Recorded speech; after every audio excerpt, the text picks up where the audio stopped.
Bienvenidos a un nuevo programa de Teatro Crítico en el que hoy hablaremos de la reciente publicación de un libro muy interesante, si me lo permiten, que se titula Catálogo de plantas vasculares del Principado de Asturias, una obra coral, como dicen ahora, de la que dos de sus autores están aquí presentes con nosotros para hablarnos de este libro. José Antonio Fernández Prieto, ¿qué tal? Hola, hola. Y Álvaro Bueno Sánchez. ¿Qué hay? Buenos días. Primera pregunta que les voy a hacer a ustedes y para ponernos un poco en contexto, ¿por qué se publica este libro? Bueno, pues porque la verdad es que era un libro necesario. Se publica como un documento de trabajo, un libro que, bueno, pues se lleva muchos años en Asturias, un pequeño grupo, porque muchos no somos, vamos, un grupo de botánicos trabajando en este campo, y hacía falta un poco un catálogo que sentara un poco las bases para seguir adelante con un proyecto más ambicioso, que sería un proyecto de hacer luego un atlas de flora de la región, de ya de todas las especies distribuidas. No surge de nada esto, quiero decir, había trabajos previos, evidentemente, ya hace años, no recuerdo los años, pero ya 20, 25 años, una flora de Asturias, y luego ya desde el propio Jardín Botánico, cuando precisamente nosotros todos vamos, cuando José Antonio dirigía el Jardín Botánico, iniciamos un proyecto con el Principado de una checklist, una lista patrón de plantas de Asturias. Y bueno, pues eso ha ido cuajando y al final pues sale este documento, porque además, bueno, es muy necesario, porque los cambios que hay en estos últimos años en cómo llamamos a las plantas son numerosos. Y entonces pues es un documento muy útil como documento de trabajo para los botánicos que trabajamos aquí. Sí, como dice Álvaro, hay una necesidad de un documento que también, insisto, es un documento técnico, no es un documento para leer agradablemente, es un documento de consulta y necesario para todos aquellos que trabajan de forma profesional o desde profesiones que tienen alguna relación con el campo de las plantas. Como decía Álvaro ahora, hay un asunto que hace que la necesidad se haga más perentoria. La necesidad es consecuencia de que los cambios que se han producido en finales del siglo XX y principios del siglo XXI, y no hay que olvidar que estamos en el siglo XXI ya bien entrados, han condicionado cambios en la clasificación de las plantas y, subsidiariamente, cambios en la nomenclatura de las plantas. Es decir, se clasifican de otra manera porque tenemos elementos que nos permiten obtener información nueva y, en consecuencia, organizar la diversidad de las plantas de otra manera y, en consecuencia, eso también tiene algunas implicaciones en que plantas que siempre conocimos con un nombre pasen a tener otro nombre. Sí. En otra ocasión hablamos de la importancia política, por decirlo así, que tenían estos catálogos, no políticas, sino de cara a políticas medioambientales. Quisiera que ahondaran un poco en este terreno. Bueno, sí, tiene mucha importancia. De hecho, vamos, el propio título del catálogo es del Principado de Asturias, porque la unidad administrativa se llama así, es Principado de Asturias. Y eso tiene implicaciones importantes porque muchas, no todas, pero algunas, un grupo nutrido de estas plantas que viven en la región están en catálogos de protección o en listas rojas, o son plantas amenazadas. Y en España las competencias de conservación de flora están transferidas a las comunidades autónomas. Entonces, realmente, el tener información actualizada de cuál es el patrimonio florístico que hay en la región y de cuáles son los problemas taxonómicos con determinados grupos, que además pueden ser precisamente plantas amenazadas, tiene mucha importancia, porque al final, bueno, si no se sabe lo que tenemos, difícilmente se puede conservar, ¿no? Y se puede proteger. Y eso ocurre con algunos de los listados, porque como ha habido cambios nomenclaturales, como decía José Antonio, bueno, pues eso realmente, si no se tiene claro y no se sabe a qué cosa llamamos de una manera, difícilmente se va a poder proteger. José Antonio. Sí, hay ejemplos muy significativos. Primero, hay cambios que tienen que ver con la, digamos, la distribución y por tanto con lo que abarcan estas plantas. Hay cambios de nombre que no son puros cambios de nombre. Hay un ejemplo que pongo con cierta frecuencia, que es el caso de una centaura, el Centaurium, que se llamó tradicionalmente Centaurium styloides, y en su momento esta planta se consideraba que era una planta que, además de estar distribuida por las costas del suroeste de la península de Europa, además estaba en Azores. Bueno, cuando se descubre y se argumenta científicamente que la planta de Azores es distinta de la planta de aquí, la planta de Azores pasa a ser un endemismo que es la que retiene el nombre originario, que es el de Centaurium styloides, mientras tanto que la planta de aquí pasa a tener otro nombre, que es Centaurium portense. Por tanto, estamos hablando de una entidad sistemática que tiene una distribución más reducida y, por tanto, los problemas de conservación pueden ser absolutamente nuevos. Lo mismo sucede con plantas que se han descrito recientemente y que aparecen en este catálogo y que están localizados en territorios muy reducidos, con poblaciones extendidas por zonas muy limitadas y muy limitadas en número, con muy escasa dotación poblacional. Eso tiene implicaciones en que seguramente será necesario abordar su catalogación, su inclusión en listas de amenaza en principio y posteriormente en catálogos de protección de flora que garanticen o en cierta medida velen porque su conservación sea efectiva. Han salido aquí ahora de repente un montón de temas, vamos a empezar a clasificarlos. Vale. Hemos hablado de nomenclatura, hemos hablado de sistémica, porque han salido aquí, y la pregunta es ¿qué es y para qué sirve? Bueno, vamos a ver. La sistemática es la consecuencia, es la organización sistemática, reiterando la cuestión. Es decir, cuando nosotros tenemos una planta decimos que es una determinada especie, que forma parte de un determinado género, de una determinada familia, de un determinado orden, una clase o una división o filo. Todo eso quiere decir que vamos colocando las plantas en cajoncitos, en un sistema jerarquizado. Bien, ¿a qué responde ese uso de la sistemática? ¿Por qué la sistemática tiene importancia? O podemos abandonarla, que es una alternativa.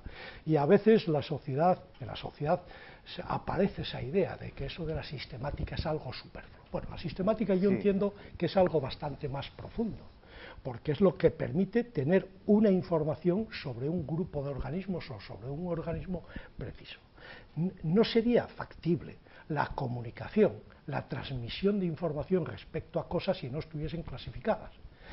Bien, la clasificación, la sistemática ha cambiado y cambia a lo largo del tiempo. ¿Tiene sentido el que cambie? Evidentemente tiene sentido el que cambie en la medida que los criterios y la información que disponemos sobre lo que son cada cosa, cada planta, van aumentando y en el momento que tenemos nueva información, esa sistemática cambia. En este momento, por ejemplo, la sistemática tiene un aporte absolutamente novedoso, que es la información sobre secuencias del ADN, bien del ADN de los núcleos de las células de las plantas o bien del ADN de los cloroplastos, que contienen información distinta y que sirven para distintas cosas, pero en conjunto lo que nos permiten es tener una idea de cuál ha sido la filogenia, cuáles han sido los procesos de origen, diversificación que han dado lugar a la situación actual.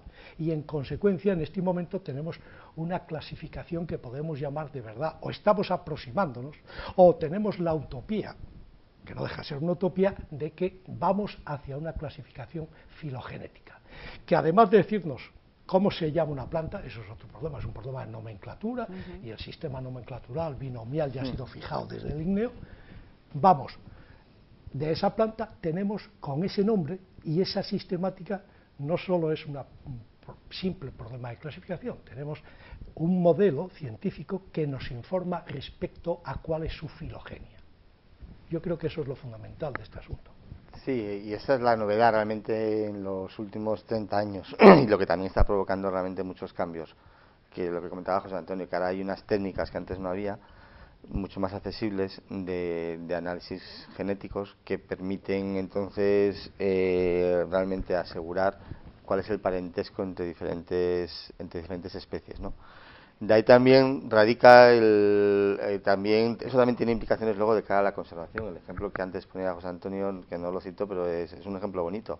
Pues era una umbelífera, una planta de las umbelíferas que vive en roquedos de Somiedo, que que se conocía desde hace años y se sabía que era una cosa que podía ser distinta, pero la estábamos llamando dentro de un género de las detavias, de un grupo de umbelíferas, y precisamente con estudios de biología molecular y viendo un poco la rareza de esa planta, se ha visto que es muy diferente a lo que pensábamos que eran detavias. Entonces de repente esa especie se convierte en un género que solo vive de momento en Asturias. Entonces eso le da mucha más responsabilidad luego también de conservación, porque si precisamente se coincide pues que ese género está en lugares frágiles, no es lo mismo que se te extinga un género a que se te extinga una especie, ¿me entiendes? Entonces, realmente estas cosas luego sí que tienen todas las implicaciones en la conservación y en los catálogos de protección, que también tienen que ser herramientas dinámicas, que tendrán que ir cambiando conforme avanzan los conocimientos científicos, claro, de la flora. Y lo que acabas de decir, Álvaro, tiene algo que ver con las denominaciones de planta protegida y planta amenazada, que no es lo mismo. Que no es lo mismo, efectivamente, y conviene además deslindarlo. Planta protegida es la que está en una normativa de protección, en un decreto, o sea, hay realmente ya una norma jurídica, una reglamentación que obliga además en este caso a las comunidades autónomas, que son las que tienen en España, que son las que tienen delegadas las competencias. Pero luego también se habla muchas veces de plantas amenazadas. Las plantas amenazadas son listas rojas, son otros documentos distintos, sirven un poco como documentos de alerta, porque y como documentos de trabajo para, en principio, de esos documentos de plantas amenazadas, priorizar y proteger solo unas cuantas, en principio las que se considere que sea prioritario, porque los recursos son limitados. O sea, proteger también, si no se hace algo para cambiar la situación, de poco sirve. Quiere decir que la protección tiene que ser se protege para proteger en activo, para luego hacer cosas con ellas, ¿no? Entonces, ahí está un poco la preocupación de todos, ¿no? Uno de los coautores del libro, Víctor Vázquez, trabaja en medio ambiente, en la consejería, o sea que evidentemente hay esa preocupación, existe, ¿no? por tener la información lo más actualizada posible para luego cambiar también los catálogos de protección y hacer políticas activas de protección. La situación no es muy sencilla ahora porque hay muy pocos recursos, también hay que decirlo, y todo esto cuesta dinero, ¿no? Pero bueno, son herramientas útiles. A nosotros también nos es muy útil para los propios trabajos de conservación en el jardín botánico de semillas en el banco de germoplasma. Pues hombre, si está claro que plantas están protegidas, que hay que cambiar sus catálogos, pues bueno, tenemos que priorizar un poco recolectas en ese conjunto de especies y no en otras, ¿no? Antes, José Antonio, has comenzado diciendo que evidentemente es un libro técnico, no es un libro, que puede haber quien lo haga, pero en principio no es un libro para llevarse a la playa de lectura de verano. Bueno, se puede llevar y algunos por eso digo que puede haber quien lo haga, evidentemente, claro. Sobre gustos no nada escritos, pero en principio no se baraja que esté en las listas de bestsellers del verano. No, sospecho que no. Están en otras listas. Y voy a hacerle la pregunta estúpida por obvia, Vale. O la pregunta obvia por estúpida, como quieran decirlo. ¿Por qué no usar nombres populares? Bueno, a mí no me parece una pregunta ni obvia ni estúpida. Me parece una pregunta inteligente y además, en cierta medida, hay ciertas tendencias a cambiar los sistemas tradicionales, binomiales, lineanos, que suenan como arcaizantes, eso de Bellis perennis, en vez de decir Margarita, pues está muy bien y debemos usarla. Bien, es verdad que, digamos, en el ámbito ibérico, lo del uso de los nombres comunes tampoco es una tradición muy grande, porque lo de conocer el nombre de las plantas no hay ninguna tradición. Digamos, la sociedad inglesa, por ejemplo, tradicionalmente, o ciertos grupos sociales ingleses sí tienen una tradición de conocer los nombres de las plantas, de los nombres vulgares, y por tanto hay una buena tradición. En cualquiera de los casos, el uso prioritario, al menos desde el punto de vista de la comunicación científica y de la comunicación técnica, de los nombres científicos, de los nombres en latín, es una necesidad perentoria, es una necesidad total. ¿Por qué razón? Porque es que evidente que en inglés las margaritas, Daisy, creo que se llaman Daisy, o se llaman de otra manera. Entonces, la comunicación que tiene que ser global. No hay que olvidar, parece que esto de la comunicación entre todas las partes del mundo es un asunto de ahora. En el siglo XVIII la comunicación era fluida en los ámbitos científicos, y de ahí surge la necesidad de usar un nombre para una planta en cualquier sitio del mundo. Y esa es la razón, no es otra razón. Es la referencia unívoca a un organismo. Y a veces, cuando hay confusiones, porque hay veces que a una planta se les ha dado distintos nombres científicos, o incluso un mismo nombre científico se dio a distintas plantas, que también los casos los hay, consecuencia pues de que en su momento las comunicaciones y la disponibilidad de la información científica no era tan buena. Para eso se ha creado un instrumento legal, que es el catálogo, es el código de nomenclatura científica, que establece cuál de ellos es prioritario y por tanto cuál debe ser usado. Es decir, hay una normativa legal clara respecto a eso. Sí, déjame añadir un ejemplo, para que si ya con nombres científicos nos es difícil manejarnos, porque, como comentaba José Antonio, hay sinónimos, claro, que cambia la nomenclatura, cambia la sistemática, y entonces igual a un mismo taxon, una misma planta, se la llama en la literatura de formas diferentes. Entonces, obviamente, estos catálogos sirven un poco para eso también, para aclararse un poco en el ámbito técnico. Pero es que si tuviéramos que utilizar nombres populares o nombres, estaríamos perdidos del todo. Y os pongo un ejemplo muy típico. Es que nosotros mismos, por ejemplo, en propia España, entre unas regiones y otras, lo que llamamos un tilo aquí en Asturias, a lo que se llama un tilo en Canarias, es que son hasta géneros diferentes.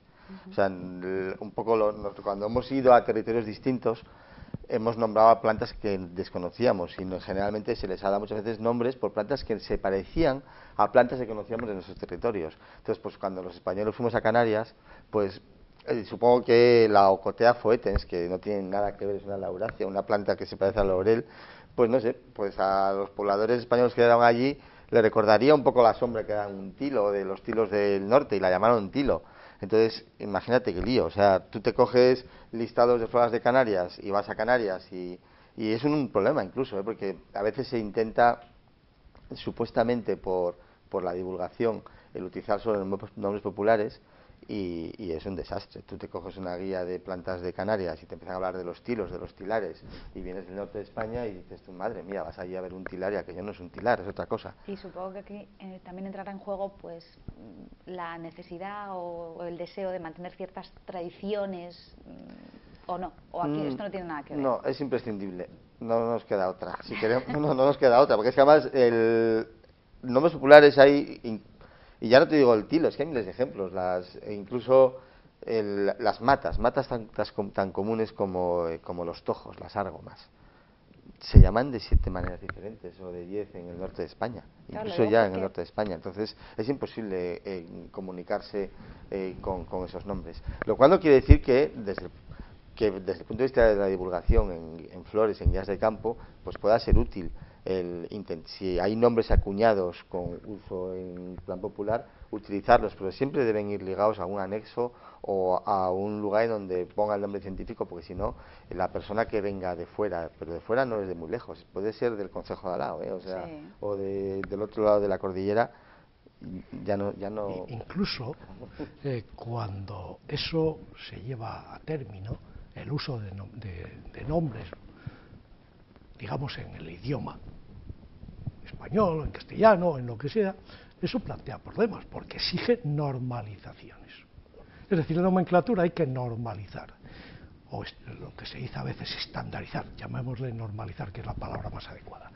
¿Qué quiere decir eso? Que, por ejemplo, en la nomenclatura común de las aves, hay una comisión que se ha reunido a fijar nombres, porque la lavandera no sé qué, la lavandera no sé qué más.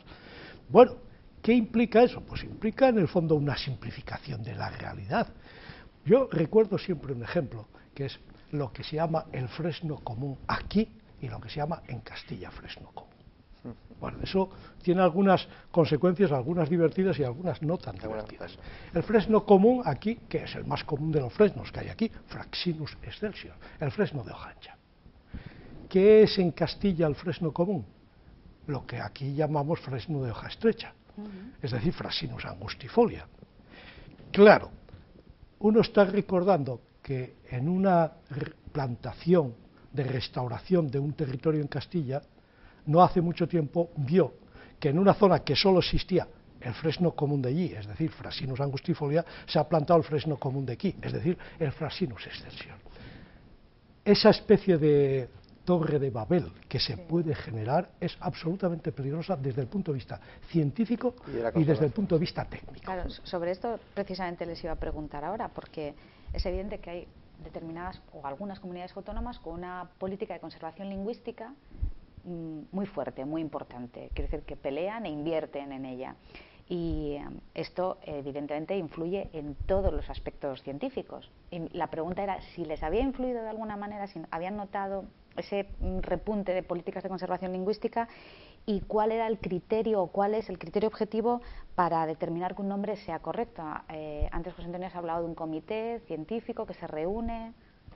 Sí, pero vamos, digamos que desde el punto de vista administrativo y de gestión, yo al menos todos los decretos que conozco en todo el ámbito del Estado español, creo que los conozco todos, nadie todavía ha tenido la ocurrencia de utilizar, que no quiero decir que no surja, porque posibilidades hay, nadie ha tenido la ocurrencia de obviar los nombres científicos, es decir, los nombres binomiales, los binomios de linneanos, como elemento de referencia inequívoco. Yo creo que eso todo el mundo lo tiene claro. Después empiezan las confusiones, después empieza la aplicación, pero desde el punto de vista legal, desde las directivas emanadas de la Unión Europea, hasta las directivas, hasta los decretos de cada una de las comunidades autónomas españolas, usa nombres científicos. Y después se pueden traducir o no, pero el nombre científico como referencia última no se ha cambiado.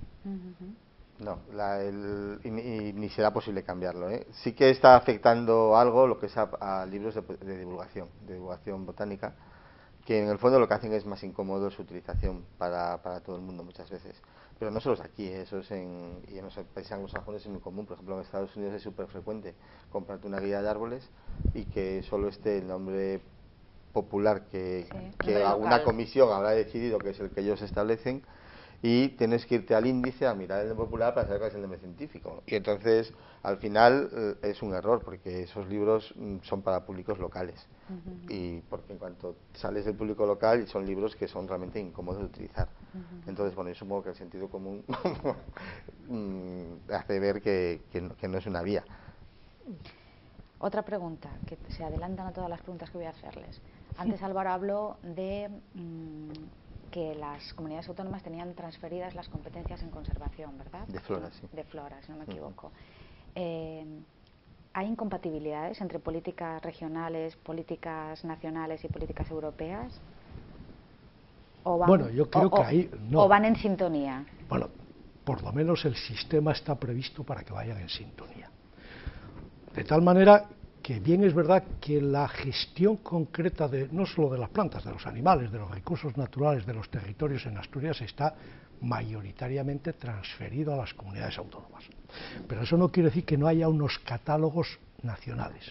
Existe un catálogo nacional y esos catálogos nacionales primero tienen la obligación y recoge los catálogos que provienen de las directivas europeas.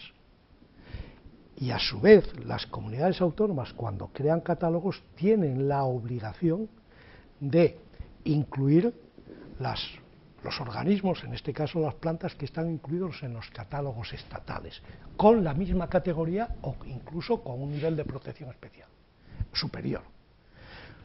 Eso no quiere decir que en los catálogos autonómicos no se incorporen plantas nuevas, porque plantas que, por ejemplo, en un determinado territorio español no tienen mayores problemas de conservación, en zonas, en territorios autonómicos muy concretos tienen problemas de conservación. De ahí la necesidad de los catálogos autonómicos. Digamos que el sistema de jerarquización de catálogos está bien establecido, lo que pasa que en último lugar la competencia de conservación de recursos sí es de las comunidades autónomas. Lo que pasa es que cuando afecta a varias comunidades autónomas hay organismos de coordinación, también es verdad. Sí, y eso es lo que igual no siempre funciona demasiado bien y hay que pulirlo. Porque claro, luego la realidad es que, bueno, pues el Estado, o sea, desde el Estado Nacional, España, firma acuerdos internacionales de compromisos, por ejemplo, de conservación, y realmente en nuestra estructura, en aislado, no lo puede ejecutar, lo tiene que ejecutar en coordinación con las comunidades autónomas, y si esa coordinación no funciona bien, difícilmente se puede hacer. Y todos sabemos que cuando hay dinero todo funciona mejor que cuando hay poco dinero. Esa es la segunda parte. Entonces, claro, en épocas de vacas flacas y donde se destinan pocos recursos a la conservación, también desde el Estado central es muy sencillo decir, tenéis las competencias. Aquí tenéis. Pero claro, luego llega la realidad y también quien tiene que ejecutar se encuentra con que si no tiene fondos, pues poco puede hacer. O sea, incluso se dan algunas situaciones como que tanto los niveles estatales como autonómicos evitan el que ciertas plantas, ciertos animales, ciertos organismos se cataloguen, porque eso significa un compromiso de actuación. Y entonces evitémonos problemas. Yo estoy recordando que ahora mismo hay una solicitud de que en el catálogo nacional una planta que es la Centaurea de Somiedo, Centaureum somedanum, pase a formar parte del catálogo estatal. Pues estamos esperando por ello. ¿Por qué? Quizá porque su inclusión, yo creo que desde el punto de vista técnico está suficientemente claro la necesidad. Su inclusión significa la necesidad de políticas activas y de consecuencia, gastos. Más dinero. Más dinero. Y como hay poco, pues mejor que no haya muchos problemas. ¿Se consideran bien tratados los botánicos a ese nivel? No, claramente no. No, los animales son mucho más atractivos, se mueven, caminan, entonces cualquier problema de conservación ligado a un animal, se destinan recursos muchísimos más cuantiosos para proteger una especie que sea un animal. Seguramente un zoólogo no estaría totalmente de acuerdo con él. Hay ciertos grupos de animales, tampoco todos, que son los vertebrados, sí, los vertebrados. Y dentro de los vertebrados tengo un amigo que dice que de los macrovertebrados, es decir, los vertebrados grandes, aquellos que miran de frente están mejor protegidos que los que miran de lado. Se refiere a políticas de conservación de oso, que tiene los ojos frontales, frente al lobo, que los tiene laterales. ¿Por qué? Porque nos caen más simpáticos. Y eso entonces, sí, eso es así en cierta medida. O sea, las plantas no dejan de ser un adorno floral, florituras. Sí, no está, desde luego, y luego también la cantidad, bueno, claro, sí, también depende también de los grupos. Es que también los animales, siempre nos olvidamos de los invertebrados, de los insectos, No hablemos de los animales. No. Que pero vamos, las no plantas, a tu pregunta, las plantas no están muy bien tratadas, desde luego que no. Dicho esto, volvamos al catálogo de plantas vasculares del Principado de Asturias. Vamos a hablar un poco del Principado. ¿Es rico el Principado o es pobre en cuanto a flora? Ya sé lo que me van a contestar, pero yo tengo que preguntárselo. Bueno, vamos a ver, lo de la riqueza. Si comparamos con otros territorios, y es más, en el propio catálogo hay una tabla comparativa, pues resulta que el Principado de Asturias es bastante rico. Vamos a ver, si la comparación es, por ejemplo, con Reino Unido de Gran Bretaña e Irlanda del Norte, por ejemplo, que es bastante mayor, o con Gran Bretaña en concreto, pues la diversidad del territorio del Principado de Asturias es mucho mayor. Si lo medimos en cifras, ¿cuántas especies, cuántas plantas distintas hay? Así de sencillo. También si nos comparamos con otros territorios parecidos, como puede ser Navarra, pues seguramente salimos perdiendo un poco. Pero todo eso es lo lógico. ¿Por qué? ¿Por qué Gran Bretaña tiene una menor diversidad? Pues tiene una menor diversidad porque hay una menor diversidad ambiental y porque las glaciaciones le afectó mucho, eliminó mucha flora, la recolonización ya se produjo en condición de aislamiento de islas y en consecuencia eso ha simplificado en cierta medida. Vale. ¿Por qué Navarra tiene mayor diversidad? Porque Navarra tiene, bueno, a pesar de que tiene un hándicap, que es la inexistencia de costas, de litorales marinos, Navarra, y eso por muy poco, pero eso simplifica. Hay un paquete de plantas que son las que viven exclusivamente en el litoral, que no viven en Navarra. Pero Navarra tiene desde territorios muy áridos, como son las Bardenas Reales, o territorios de altísima montaña en los Pirineos occidentales, y eso hace que tenga un catálogo muy rico. Asturias, por su posición geográfica, por su orografía, por sus montañas muy elevadas, de tal manera que tenemos territorios que van desde el nivel del mar hasta cumbres de 2.600 metros, por la diversidad de sustratos geológicos, por la diversidad de condiciones climáticas que existen, pues nadie se le escapa que el clima de Llanes y el clima de San Antolín de Ibias es sustancialmente distinto, y por su posición geográfica, punto de cruce de muchas vías migratorias de plantas, tiene una diversidad relativamente alta, relativamente alta. Sí, estamos en un contexto ya también de eso, de la península ibérica, que sí, en el contexto europeo, la península ibérica y la balcánica y luego Turquía, pues son los tres territorios ya con mayor diversidad de plantas. Estamos hablando de probablemente de 8.000, 10.000 especies frente a otra. Y entonces, bueno, dentro de ese contexto, Asturias 2.000 silvestres, pues 2.500, algo así, 2.300, bueno, pues es mucha cantidad de plantas, así que mucha diversidad y eso, bueno, tiene sus compromisos, claro, es más complicado que no trabajar con territorios con floras de 500, de 600. Y luego, bueno, tiene también un grupo interesante también de plantas endémicas, o sea, de plantas que son exclusivas de la cordillera Cantábrica y de Pirineos, que también, bueno, eso da una importancia mayor al catálogo, porque tampoco, no solo hay que fijarse en la cantidad, sino también en qué tipo de plantas tenemos, ¿no? Si tenemos plantas endémicas no exclusivas de Asturias hay muy pocas endémicas, hay 3 en este momento, o 2, el ranúnculo de Muniellos, la Ribas martinecia, y una Campánula María Ceballos. Hay realmente tres taxones, 3 plantas que solo se conocen dentro del territorio del Principado de Asturias. Tampoco sorprende, estos territorios son fronteras artificiales, no son fronteras naturales, son fronteras administrativo-políticas. Los territorios que importan más y a los que responden las plantas o los organismos vivos son territorios biogeográficos, y ya, entonces, bueno, siempre hay que pensar luego en el contexto un poco de Cordillera Cantábrica, de la costa cantábrica, un contexto un poco más amplio, ¿no? Entonces, bueno, sí que estamos en un territorio relativamente rico.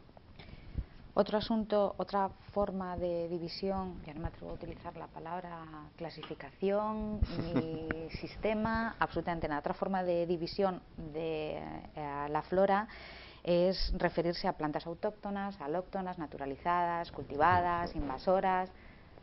¿Me explican Ese es un tema que ¿Me explican un poco, sí. un poco o mucho, como quieran? Vamos a ver, el tema de la clasificación de las plantas atendiéndose a su origen. Es un sistema que tiene cierta importancia. La cosa es bastante sencilla, aunque a veces se confunden términos. Digamos que la diferencia está entre aquellas plantas que de forma natural están en el territorio, en este caso el Principado de Asturias, que han llegado de forma natural, que no han sido porque se han traído, por diversas razones y por distintos mecanismos. Eso son lo que llamamos plantas autóctonas. Frente a eso está otro grupo, que son plantas alóctonas o exóticas, podemos llamar como queramos. Son plantas que vienen de fuera. Hay casos absolutamente obvios, es el caso, no sé, la patata. Pues la patata todos sabemos que llega aquí porque se trae de los territorios de Sudamérica, de las montañas de Sudamérica, y se importa primero como planta de jardín y después como planta a cultivar por sus cualidades desde el punto de vista de alimentación. Otras muchas plantas han entrado por otro lado. Bien, esa primera clasificación se opone a otra forma de clasificar, que son plantas silvestres frente a plantas cultivadas, y que no son equivalentes. Plantas silvestres son a todas aquellas que de forma natural, sin el cuidado del hombre, viven en un territorio.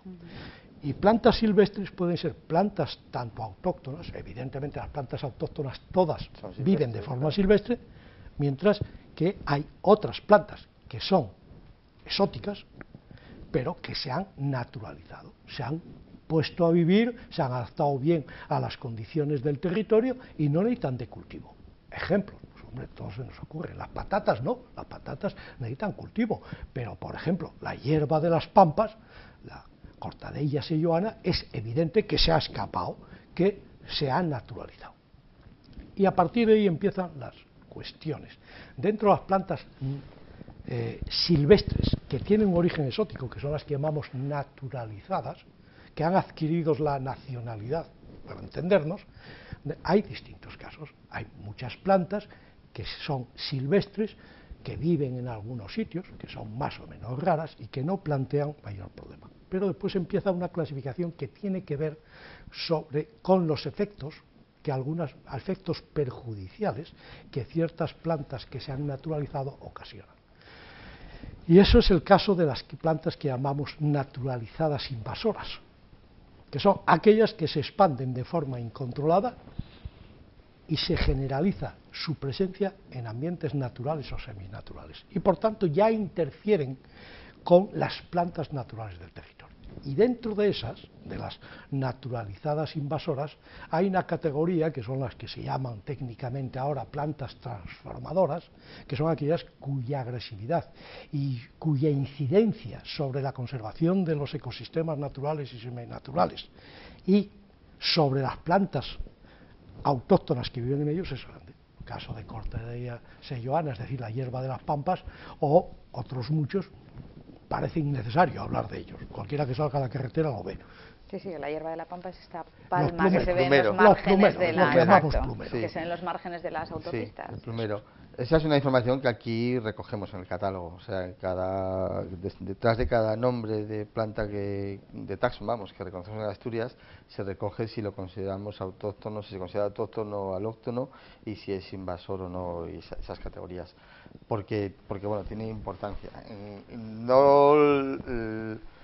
También recogemos en el catálogo realmente de plantas cultivadas.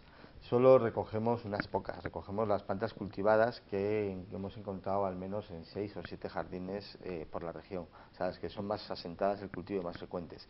No hemos hinchado el catálogo con casi probablemente 600 especies de plantas que hay solo cultivadas en el Jardín Botánico Atlántico, porque bueno, porque no tenía sentido. O sea, realmente hemos metido solo las plantas cultivadas que son más frecuentes en los jardines de la región, pero que, lo que decía José Antonio, muchas de ellas no están naturalizadas, necesitan el cultivo permanente, el cuidado permanente para que puedan sobrevivir. Son plantas de jardinería, ¿no? Uh-huh. La verdad es que el fenómeno se complica año tras año un poco por la naturaleza de la sociedad, de la globalización de nuestra sociedad, ¿no? Que realmente ahora es muy fácil, realmente, pues no sé, estar caminando un fin de semana por montañas de Norteamérica, cogerte un avión y venirte aquí al día siguiente, estar en el campo con las mismas botas, dispersando semillas de plantas de allá. O sea que realmente el fenómeno que se está viviendo, no solo por los excursionistas, por todo, por los intermediarios comerciales, los barcos de madera, por ejemplo, que llegan a los puertos,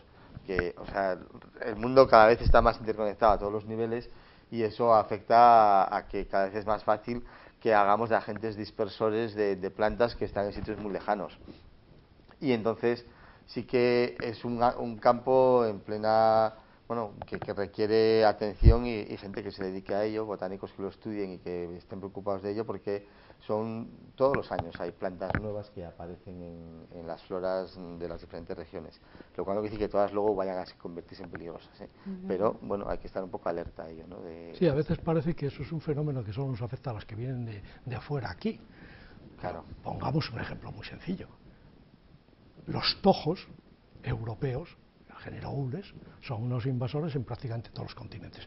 Pero una de las plantas más agresiva y con mayor capacidad de invasión en Norteamérica es nuestra preciosa, maravillosa e inocua aparentemente hiedra, la hiedra silvestre. Sí. Hydra Ellis es una planta con un carácter invasor en los bosques de Norteamérica. Ah. Sí, por ejemplo. sí, el fenómeno Eso es un fenómeno global, vamos, global, que ¿no? está afectando a todos. Hombre, y afecta más, también es verdad, climas menos duros, o sea, aquí en Asturias, por ejemplo, pues claro, el litoral, que está ausente de heladas y que tiene humedad todo el año, pues son climas más propicios a que se puedan escapar plantas de otros lugares. Que no sé, pues que las palameras del norte de León, que bueno, que tienen unas condiciones climáticas bastante difíciles, ¿no? Supongo entonces que, por lo que me han contado, este catálogo de plantas vasculares del Principado de Asturias que han publicado está en continua, o ya están trabajando en renovarlo, ¿no? Porque Bueno, exige un trabajo constante. Sí, sí, vamos a ver. Esto sirve de documento para ahora y base para el día siguiente, pero en el conocimiento siempre es así. Yo cuento y contaba en la presentación que hicimos en su momento en el Jardín Botánico un hecho. Al día siguiente de salir en formato papel este catálogo, yo salí de casa. Y en los parterres que están situados a 100 metros de mi casa, descubrí que había una planta que no estaba, una planta silvestrada, que no estaba en el catálogo. Era una planta de origen americano que estaba en otros territorios vecinos, como Cantabria o en Galicia, y que de repente la Euphorbia Chamacise maculata estaba allí. Lo comento en la facultad. Y otro de los autores del catálogo, Herminio Nava Fernández, me dice, pues ahora que lo dices, yo creo que esa planta la he visto en Gijón. En resumen, tenemos una planta a incorporar necesariamente al catálogo, pero ejemplos de eso tenemos bastantes. Es decir, no se puede decir esto es una obra consolidada y se acabó, ¿no? Esto es el peldaño para otro paso más allá. En papel, publicación en papel, seguramente esto será el peldaño, la base adecuada para una publicación en red que sea mucho más ágil hasta que se produzca un número suficiente de cambios para que en su momento volvamos a necesitar otra vez tener un documento en papel, que en el fondo sigue siendo una forma de comunicación muy, muy razonable. El catálogo de plantas vasculares del Principado de Asturias creo que también pueden comprarlo si quieren, evidentemente. Todavía se pueden comprar libros en papel hoy en día. Aún existe gente que los compra, pero también creo que se puede descargar en PDF, ¿no? Desde la página del Jardín Botánico. Sí, se puede descargar en PDF de la página del Jardín Botánico Atlántico en Gijón, que bueno, que prácticamente todas las publicaciones del jardín están abiertas y se puede bajar en PDF. Al final estos documentos luego técnicos también tienen mucha más difusión en PDF, vamos, y en digital, ¿no? Y bueno, realmente también este es un punto de partida importante para una labor pendiente que está ahí y que somos conscientes que habría que ir haciendo, que es un futuro atlas de flora de Asturias. Claro, lo importante sería poder saber estas diferentes especies en qué lugares de la región viven, con cuadrículas, localizarlas. Claro, eso es una tarea importante. Se está abordando en otras comunidades autónomas, no en muchas, la verdad, porque son trabajos costosos, pero son herramientas para la gestión súper útiles e imprescindibles. Entonces, hombre, la idea nuestra es, bueno, pues intentar que en algún momento se pueda ir desarrollando en esa dirección, en la dirección de ir haciendo un atlas de flora de la región como herramienta necesaria luego para también por toda la gestión de los programas de conservación. Sí, yo creo que además del atlas, es decir, un documento en el que aparezca la distribución de cada una de las plantas que están aquí, yo creo que eso debiera formar parte de un documento que podemos llamar vademecum, que contuviese informaciones concretas, precisas, necesarias para la gestión de los recursos naturales de forma sencilla, no una flora descriptiva, que en realidad ya la flora ibérica o muchas flores aparecen en las descripciones de las plantas. Pero lo que falta a veces es información concreta sobre estas plantas en este territorio concreto. Por ejemplo, el comportamiento, dónde viven las plantas, cada una de las plantas. Hay una información muy general que aparecerá en las floras, en la flora ibérica o en la flora europea o en la flora tal. Pero a veces estas plantas tienen comportamientos singulares dependiendo de las condiciones generales del territorio y cambian. Ese dónde viven las plantas, en qué tipo de hábitat, en qué tipo de condiciones, a qué altitudes, son informaciones que resultan muy precisas a la hora de gestionar el recurso a la hora de establecer planes de protección, o bien, por ejemplo, si estamos hablando de plantas peligrosas por su capacidad invasora o transformadora, de establecer planes de erradicación. Son instrumentos necesarios. Se nos ha acabado el tiempo. Gracias por esta interesante charla, gracias por venir aquí a acompañarnos a Teatro Crítico y gracias a ustedes por acompañarnos un día más. Nos vemos la semana que viene.